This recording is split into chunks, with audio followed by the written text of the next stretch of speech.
Agents are the new apps.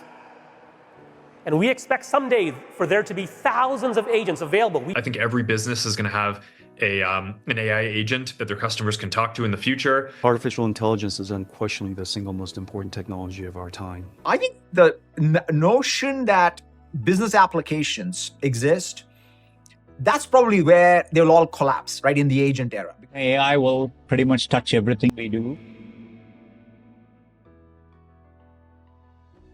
So let's talk AI agents, and let's cut right to the point, where you don't need a graduate degree in computer science to really understand. But we're gonna have to rewind a little bit. We're gonna have to take it all the way back to 1950s when AI first came to the scene. You see, Alan Turing asked, or rather wondered, if machines could think. And well, it's been a ride ever since then, and that famous test named after him, we might have actually passed that. But when I think about AI, I really think of something like Jarvis from the Iron Man movies. Someone who I could talk to, but someone who could actually do things for me. That would be useful. So an AI agent is a system that can take an input and take decisions autonomously to perform any given task. If an AI agent needs to talk to another AI agent, it can do that. And if an AI agent needs an LLM to understand given input through text or voice, it can do that as well. If you want to understand this with another example, you can think about New York taxi cab drivers. Not from now, but long time ago when there was no GPS.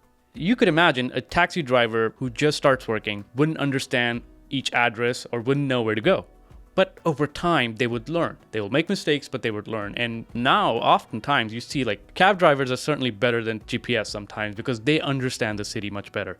However, they learn that through trial and error. That is, in essence, an AI agent. It performs a task, makes a mistake, learns, and reinforces itself with new learnings. But really, the definition right now, it's all over the place. And it's like saying AI agents are a vehicle, but nobody's explaining if it's a skateboard, or a car, or a fighter jet. So, I thought maybe it is better to explain it with two dimensions. We have use cases on one side and levels on one side. So let's start at the bottom, which is level 1. And that is your basic AI that can perform a singular task. You could call that a one-task pony. And a great example of that is these captions right here, generated by Adobe. Level 2, it's still basic, but we're looking at a chatbot, someone you can talk to, someone who can interact with a given set of data and give you an output. Examples include customer care chatbots, found on Amazon or something like that. Level 3 is where it gets interesting. Now, imagine an AI agent which can analyze competing websites and suggest to you a competitive marketing plan that you can use in your place. Level 4.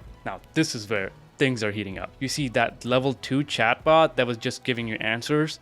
Now, it can not only take the question in, give you answers, but also look at databases and inventory statuses on various areas and suggest to users if they want to return a product or set up an exchange. All those complicated processes where you needed a customer care service agent and they would have talked to their manager, escalate things and all that's gone. The AI agent can take care of things. Level 5, that's top of the line AI use cases such as self-driving cars. And I really can't think of anything better, but an AI that most likely thousands of decisions every second. So yeah, when they say there's going to be more agents than humans, that makes sense. You see, just like a business needed a mailing address, a phone number, an email address, and a website, you could imagine they would need AI agents as well. And we're talking small business right now. You can imagine an AI agent handling a lot of the customer care questions, and another AI agent handling a lot of the bookkeeping, and another AI agent perhaps looking at inventory data and making decisions for product strategy. While you could take this a step further, a robot at the warehouse counting stuff for you, never getting tired. So to tie it all together, AI agents are really out there